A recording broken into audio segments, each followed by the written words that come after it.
ప్రభుతో ప్రతిదినం తుది శ్వాస వరకు అనే ఈ కార్యక్రమాన్ని వీక్షిస్తున్న దేవుని పిల్లలైన మీకందరికీ నెమలి షాలేము సంఘపక్షముగా శుభములు వందనాలు తెలియపరుస్తున్నాం. ప్రియ దేవుని బిడ్డలారా, ఈరోజు పుట్టినరోజు పెళ్లి రోజు జరిపించుకుంటున్న ప్రతి వారికి శుభాకాంక్షలు తెలియపరుస్తున్నాం. దేవుని బిడ్డలారా, ప్రతిరోజు కూడా మరి వాక్యాన్ని వింటున్నందుకు దేవుని ఎంతగానో స్తుతిస్తున్నాం. అలాగే దేవుని బిడ్డలారా, ప్రతి దినమును కూడా ఎందుకు ఈ మాటలు తెలియచేస్తున్నామంటే, మీరు తప్పక మానక దేవుని వాక్యాన్ని ఉదయకాలమే చదవాలని, ధ్యానించాలని, కుటుంబ సమేతంగా ప్రార్థించాలని తెలియచేస్తున్నాను. ఈ సందేశం మీకు అందిస్తున్నది కూడా అందుకే ప్రతి దినము కూడా ఉదయకాలమే లేవగానే ఈ వాక్యాన్ని వింటూ కుటుంబ సమేతంగా కలిసి ప్రార్థన మీరు చేసుకోవాలని సేవకునిగా తెలియచేస్తున్నాం. రాత్రి వేళ పరుండుకు ముందుగానే కొంత సమయం ప్రార్థన చేస్తూ వచ్చారా? కుటుంబ సమేతంగా కలిసి ప్రార్థన చేస్తూ వస్తున్నారా? దైవాశీర్వాదాలు పొందుకుంటారు. దేవుని బిడ్డలారా, ఈరోజు పరిశుద్ధ గ్రంథములోని ఇర్మీయా గ్రంథం 31వ అధ్యాయం 13వ వచనంలో దేవుడు మనతో మాట్లాడుతున్న చక్కని మాట ఏంటో తెలుసా?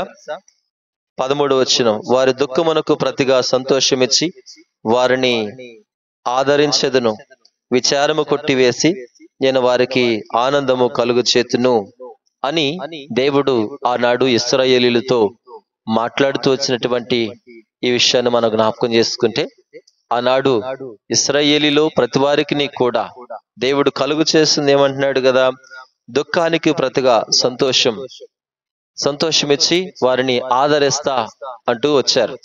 అలాగే మరొక మాట ఏమన్నారు? విచారము కొట్టివేసి నేను వారికి ఆనందము కలుగు చేస్తాను అని అంటున్నాడు. దేవుని బిడ్డలారా, ఈ మాటను బట్టి ఈ ఉదయకాల సమయంలో వాక్యాన్ని వింటున్న వారిలారా, ఏ విషయాల్లో నువ్వు దుఃఖముతో నిండిపోయావో, సంతోషము లేక, ఆనందము లేక, ఆదరించువారు లేక నువ్వు దిగులు పడుతున్నావా?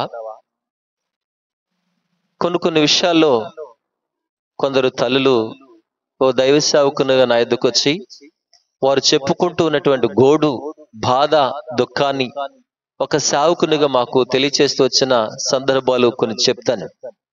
అయ్యా, నా కుమారుడికి వివాహమైంది, కోడల్ని భయంకరంగా కొడుతూ, తిడుతూ,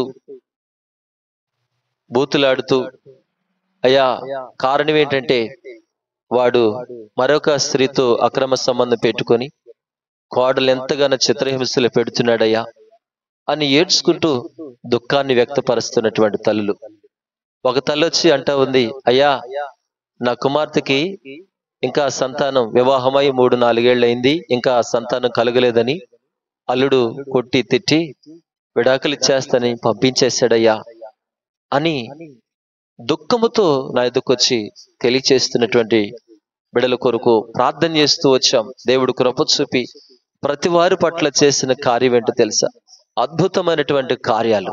దేవుని బిడలారా, చెప్పాలంటే సాక్ష్యాలు చాలా ఉన్నాయి, కానీ ఒక మాట ఏం చెబుతానంటే, ఈ ఉదయకాల సమయంలో ఇలాగున్న ఏ దుఃఖాల్లో నువ్వు ఉండిపోయావో ఆ దుఃఖములన్నిటినీ కూడా నా దేవుడు తీసివేసి ఏమంటున్నాడు?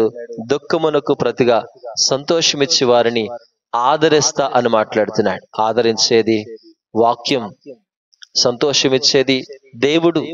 కాబట్టి ఈ ఉదయకాల సమయంలో దేవుని వాక్యాన్ని వింటున్న దేవుని బిడ్డ, ప్రతి వారును కూడా ఈ వాక్యము చేత దేవుడిని నిన్ను ఆదరించి సంతోషం ఇవ్వటానికి విచారము కొట్టివేసి ఆయన అంటున్నాడు, నేను వారికి ఆనందము కలుగు చేస్తాను అని మాట్లాడుతూ వచ్చాడు. మనలను ఆనందింప చేయటానికి, మనలను సంతోష పెట్టడానికి మన ప్రభు అయిన యేసుక్రీస్తు వారు, ఆయన 2000 సంవత్సరాలకు పూర్వమే ఆయన బహుదుఃఖములో మునిగిపోయాడు.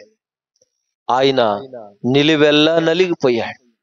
గొల్గొతా కొండ పైన, మండుటెండల సిలువరాను పైన వ్రేలాడుతూ ఆయన నీకోసం నా కోసం రక్తమంతయు కూడా దారిపోశాడు.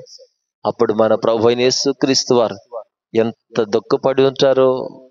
దేవుని బిడ్డలారా, ఆ దుఃఖమంతా కూడా దేనికి తెలుసా? నీ దుఃఖం నా దుఃఖాన్ని తీసివేయటానికి, నీ విచారం నా విచారాన్ని యేసయ్య సిలువలో కొట్టివేస్తూ వస్తున్నాడు. ఈ మాట మన ప్రభు చెప్తున్నాడు. ఇదిగో నేను సంతోషమిచ్చి ఆదరిస్తానన్నాడు, విచారము కొట్టివేసి ఆనందము కలుగు చేస్తానన్నాడు. గనుక అట్టి కృపతో దేవుడు మనల్ని నింపునుగాక. ప్రార్థన. తండ్రి వందనాలు, స్తోత్రాలు.